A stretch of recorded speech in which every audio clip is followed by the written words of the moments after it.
बिस्मिल्लाहिर्रहमानिर्रहीम। अस्सलाम वालेकुम डियर स्टूडेंट्स। एक वेकअप कॉल थी लास्ट वीडियो में, आपको बताया कि भाई बस कर दो, जाग जाओ, इंसान बन जाओ, पढ़ लो, पढ़ना शुरू कर दो। और उसके रिस्पांस में अल्हम्दुलिल्लाह बहुत से स्टूडेंट्स ने अप्रोच किया है थ्रू सोशल मीडिया भी, और अपनी क्लास के बच्चों ने भी, उसके अलावा जनरली भी व्हाट्सएप पर भी, कि सर अच्छा जी अब शर्म तो आ गई है, लेकिन अब बात है कि अब इसको करना क्या है, टेकअप कैसे करना है। तो जनाब उसके लिए एक एडवाइस है, आपके साथ शेयर करता हूँ कि भाई कैसे आपको लेके चलना चाहिए।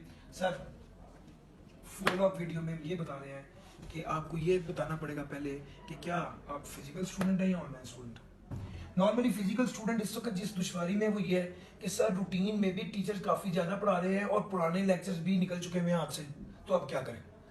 क्या अब रेगुलर जो क्लास में पढ़ाया जा रहा है वो पढ़ें, या जो है वो मिस हो गया है और वो पुराना है वो पढ़ें। अब इसमें डिपेंड करता है कि अब आप करंटली कौन सा टॉपिक पढ़ रहे हैं। अगर आप कोई ऐसा टॉपिक पढ़ रहे हैं जो कि कनेक्टेड है आजकल के लेक्चर से, तो सर फिर तो आपको पुराने कुछ लेक्चर्स जो हैं उसको कवर करके फिर क्लास के साथ इनलाइन चलना पड़ेगा। मैं ये समझता हूँ कि अभी मेजर क्लासेस में जो मोस्ट इंपॉर्टेंट एरियाज है ना, वो अभी टीचर करा रहे हैं या करवाने वाले होंगे। याद रखिएगा, सबसे ज्यादा इंपॉर्टेंट काम हमेशा जनवरी में कराया जाता है, या अगर आप दूसरे सेशन में हो तो आप इसको जुलाई कह रहे हैं। सबसे इंपॉर्टेंट काम हमेशा उस मंथ में कराया जाता है। उसकी वजह यह है उस वक्त बच्चा मैक्सिमम सीरियस होता है और बच्चा सबसे ज्यादा अटेंटिव भी होता है, और वो टाइम हाई टाइम होता है जिस वक्त टीचर सबसे इंपॉर्टेंट काम करते हैं। जैसे हम लोग टैक्स में सेल्स टैक्स पहले करवा देते हैं, और अगर हम बात कर रहे हैं लॉ की, तो जनाब मैं डायरेक्टर्स का चैप्टर करा लूंगा इस पीरियड में, जो सबसे इंपॉर्टेंट है हमारा लास्ट वही रह गया सी लॉ में। और अगर हम बात करें ऑडिट की, तो ऑडिट में हम इंशाल्लाह रिस्क वाला एरिया कवर करेंगे जो बड़ा सिग्निफिकेंट है। और अगर हम बात करें बी लॉ की, तो बी लॉ में जो अदर लॉज वाला एरिया जो है वो नंबर ऑफ पेजेस जिसके कम है लेकिन वो पेपर में बहुत ज्यादा आते हैं, वो वाला एरिया कवर कर रहे होंगे। तो जो 4 सब्जेक्ट्स मैं डील कर रहा हूँ, मैं अगर उसकी बात करूँ आउट ऑफ द 8 जो कैफ के स्टूडेंट है, तो सर मैं तो सबसे ज्यादा सिग्निफिकेंट एरिया जो है वो जनवरी के फर्स्ट वीक से ही शुरू करता हूँ, जब बच्चा सबसे ज्यादा सीरियस होता है। अब सवाल ये है कि उस वक्त वो बच्चा जो पहले पैदल ही है, जिसने अभी तक पढ़ा ही नहीं है, वो सोचता है कि सर अब हमें ये बता दें, हमने अब पुराने लेक्चर पहले कवर करते हैं तो ये वाले रेगुलर लेक्चर छूट जाते हैं, और अगर रेगुलर लेक्चर लेने लगते हैं तो पुराने लेक्चर बड़े पेंडिंग रह जाते हैं। अब क्या करें सर? इसका जवाब ये है, अगर आपका टॉपिक जो अभी लेटेस्ट टॉपिक क्लास में चल रहा है, कोशिश करें कि इसको ग्रैब करें। आपके पास इस टॉपिक से रिलेटेड जो वीडियोज हैं, मिसाल के तौर पर टॉपिक का आज चौथा लेक्चर था, तो भाई पहले 3 लेक्चर लें और उसके बाद रेगुलर क्लास के साथ अटैच हो जाएं और क्लास के साथ साथ पढ़ें। चूंकि मुझे अंदाजा है ओवर द 7-8 ईयर्स पढ़ा के सबसे ज्यादा आप ये समझ लीजिए कि 40% टू 50% एरिया दिसंबर के आखिरी वीक से जनवरी के जो मंथ में आपने कवर करना है। तो जनाब अभी आप कम से कम इसको 40% वेटेज समझ लीजिए पेपर की, ये अभी आपकी कवर होनी है और वो आप साथ के साथ कवर करेंगे। दूसरे नंबर पे आपके जो प्रीवियस लेक्चर है, अब इनका क्या होगा सर? इनको अब आपको रिकॉर्डिंग वीकेंड्स पर लेनी पड़ेगी।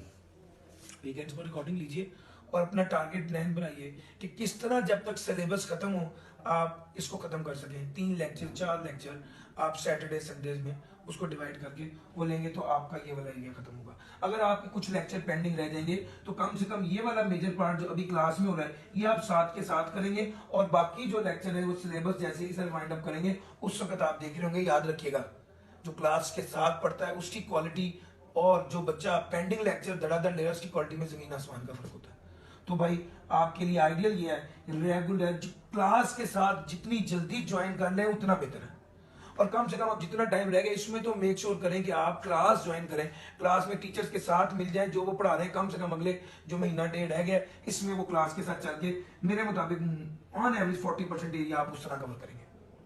अच्छा जी, अब अगर तो उसके अलावा जो बाकी रह गया वो आपको यहाँ वीकेंड्स पे कवर करना पड़ेगा, या जब सर सिलेबस कंप्लीट कराएंगे उसके बाद आपको मारदार करनी पड़ेगी। गलती तो कर ली है लेकिन गलती को सबसे बेहतर तरीका ये है रेक्टिफाई करने का। अच्छा, कुछ दूसरे स्टूडेंट अगली साइड पर आ जाते हैं। दूसरे स्टूडेंट है ये ऑनलाइन स्टूडेंट। ऑनलाइन स्टूडेंट्स आप जो है ये घर में है, लेक्चर पेंडिंग है, ऑनलाइन का बच्चा थोड़ा सा डी ट्रैक होता है ना, तो ये बच्चा बेचारा 2 हफ्ते बाद इसको जाग आती है, तब तक टाइम बड़ा निकल गया होता है। हम फिजिकल के बच्चे को तो कभी टेस्ट देख के कभी कोई चीज देख के उसको थोड़ी शर्म आ जाती है कि यार मैंने पढ़ना है, लेकिन ऑनलाइन बच्चा जब एक बार निकलता है डी ट्रैक होता है तो उसे वापस ट्रैक में आते हैं 2-2.5 हफ्ते लग जाते हैं। फिजिकल बच्चा शायद पहले आ जाए क्योंकि उसने रूटीन बनाई है, घर से निकलना, इंस्टीट्यूशन जाना है। अब जिस बच्चे ने वेबसाइट ही नहीं खोलनी या जिस बच्चे ने लॉग इन ही नहीं करना 2 हफ्ते, वो तो बिल्कुल आजाद है ना, उसको तो कोई बंदा कुछ कह ही नहीं पा रहा। आमतौर पर इस केस में लेक्चर काफी ज्यादा पेंडिंग हो जाते हैं। ये जो रिकॉर्डेड वर्जन वाला बच्चा है इसको क्या करना है सर? ये इसको चाहिए ये अपनी तरतीब से चलता रहे। हाँ, अब इसको अपने लेक्चर्स को डबल करना पड़ेगा। पहले रोज एक लेक्चर ले रहा था, अब 2 लेक्चर लेगा। और ये बात मैं पहले बता चुका हूं, जब आप पुराना एरिया कवर कर रहे थे तो आप हमेशा मुसीबत ये होती है कि आप क्वालिटी पर कॉम्प्रोमाइज कर देते हैं। सर, लेक्चर डबल करने का मतलब सिर्फ लेक्चर डबल करना नहीं है, बल्कि टाइम भी डबल करना है। अब आप अगर पहले 2 घंटे पढ़े थे तो अब आपको 4 घंटे पढ़ना पड़ेगा। आपने लेक्चर कवर करने के लिए क्वालिटी पर कॉम्प्रोमाइज नहीं करना। आपने 2x पर आप पहले भी 2 घंटे पढ़े थे, अब भी 2 घंटे पढ़े, फर्क ये पड़ा कि आपने स्पीड 2x कर दी है। सर, दिस स्टूडेंट सर, इससे काम नहीं होगा। उल्टा आपको लगेगा कि आपको समझ आ रही है, जबकि आपको उतनी बेहतर समझ नहीं आ रही होगी, क्योंकि स्पीड तेज होगी और आप सारे कॉन्सेप्ट्स ग्रैब नहीं कर रहे होंगे। दूसरे नंबर पे, जब आप पेंडिंग लेक्चर लेते हैं तो नॉर्मली स्टूडेंट्स जो गलती करते हैं, होम असाइनमेंट जो उस पर्टिकुलर डे में दी होती है वो नहीं करते। जो वीडियो की स्पीड है उसको तेज कर लेते, क्वालिटी पर कॉम्प्रोमाइज कर लेते। जो प्रैक्टिस रिक्वायर्ड थी उस क्लास में किए गए सवाल के साथ वो नहीं करते। आपको सारा अगर अकाउंटिंग का सब्जेक्ट है और आपको सवाल कराया जा रहा है, आम रूटीन में आप वो सवाल खुद साथ साथ सॉल्व करते थे। अब चूंकि आप टाइम कम है, आप कहते चलो मैं देख लेता हूँ कैसे हो रहा है। सर, क्वालिटी कॉम्प्रोमाइज हो जाती है, आप कोई फायदा नहीं उठा पाते। सर, क्वालिटी को कॉम्प्रोमाइज किए बगैर एफर्ट को डबल करना पड़ेगा, टाइम को डबल करना पड़ेगा, फिर फायदा होगा। अदरवाइज ऑनलाइन का एक मेजर इशू ये भी है कि आप क्लास ले लेते हैं, आप लेक्चर पूरा सुन लेते हैं, लेकिन आपने वो लर्निंग नहीं की होती जो कि उस लेक्चर से टीचर एक्सपेक्ट कर रहा था कि बच्चा सीखेगा। क्योंकि आपने स्पीड डबल की हुई है, आप असाइनमेंट नहीं कर रहे, आप साथ साथ सवाल नहीं कर रहे, प्रैक्टिस नहीं कर रहे, और बस अब ये है कि किसी तरह ये 25 लेक्चर जो पेंडिंग है मैंने इन्हें टपाना है और मैंने एक बार अपने दोस्तों को बता देना कि अल्हम्दुलिल्लाह मेरे पेंडिंग लेक्चर पूरे हो गए हैं। ये ठीक अप्रोच नहीं है।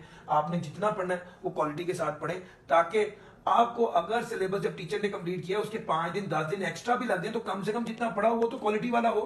मुझे ऐसे कि टीचर ने सिलेबस कंप्लीट किया, आपने भी सिलेबस कंप्लीट कर लिया, लेकिन जो पेंडिंग लेक्चर कवर किए वो जान नहीं छुड़ाई है, वो सर उसमें एक बहुत बड़ा नुकसान है। सर, ये सारी डिस्कशन आपसे मैं कर चुका। Now what is the conclusion? Conclusion ये है, if you are a physical student, make sure कि आप क्लास के साथ हो जाए। क्लास के लेक्चर को समझने के लिए जो मिनिमम लेक्चर आपको चाहिए क्लास को ज्वाइन करने के लिए वो ज्वाइन करें, और फिर वीकेंड्स पर बाकी अपने पेंडिंग लेक्चर्स की रिकॉर्डिंग नहीं हो तैयारी करें। इस तरह चलेगा। साथ के साथ टेस्ट दें, मेरे मुताबिक 40% एरिया भी बाकी है।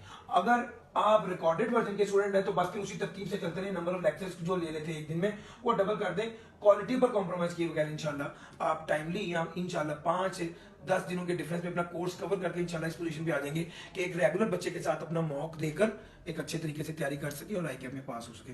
अल्लाह ताला आपको कामयाब करे। इस वीडियो के लिए इतना ही। Thank you.